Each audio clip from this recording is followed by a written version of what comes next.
My good friend Micah LaPlante made a video on a $300 PC build. And I said, madness. No, not really, I didn't say that. I said, dude, your build's junk. Get some better parts. I didn't say that either.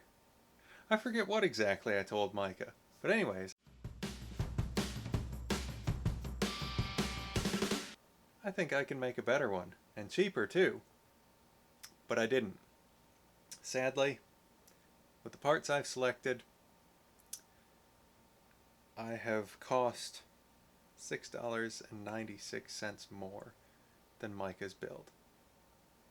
So, let's show you exactly what the differences are and why you might want to spend that extra $6.96. So, let's have a look at the parts that Micah selected in his build guide and see if we can squeeze a little bit extra out. So, here's his video, and he recommended a Ryzen 3 2200G, solid CPU, a Gigabyte B450 motherboard, Corsair Vengeance 3000 MHz DDR4, as well as a Western Digital 3D NAND M.2 drive, a possibly the ugliest case I've ever seen in my life, along with a Corsair 450 watt power supply.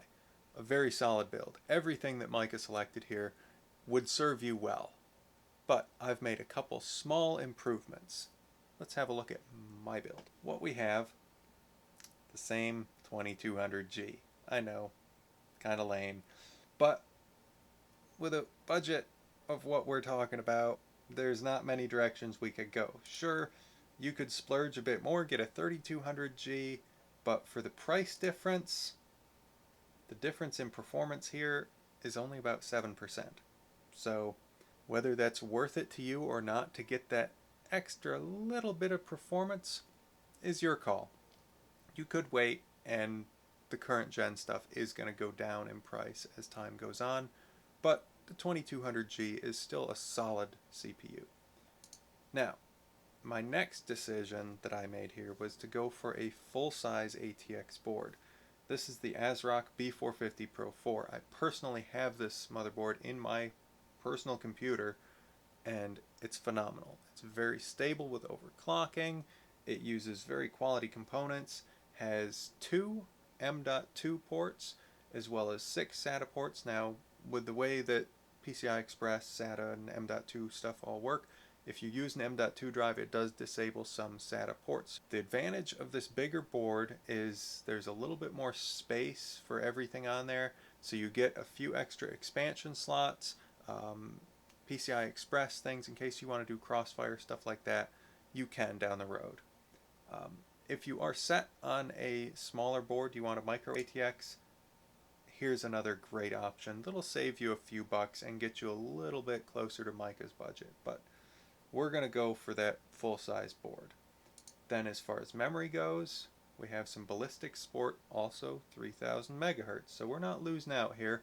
I have personally used Ballistics brand products in my other computers and never had a problem with them. Again, even overclocking stuff, they've been solid as a rock, so no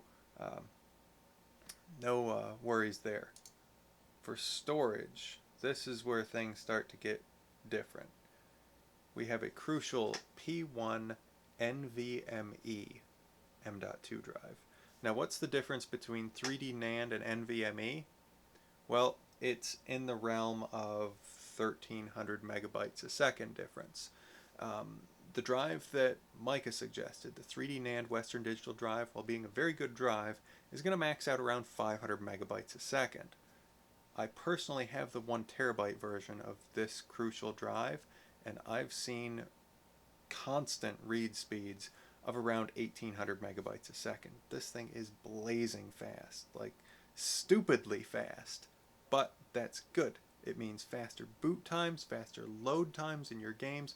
Everything is going to feel just a little bit snappier because it can load that much faster.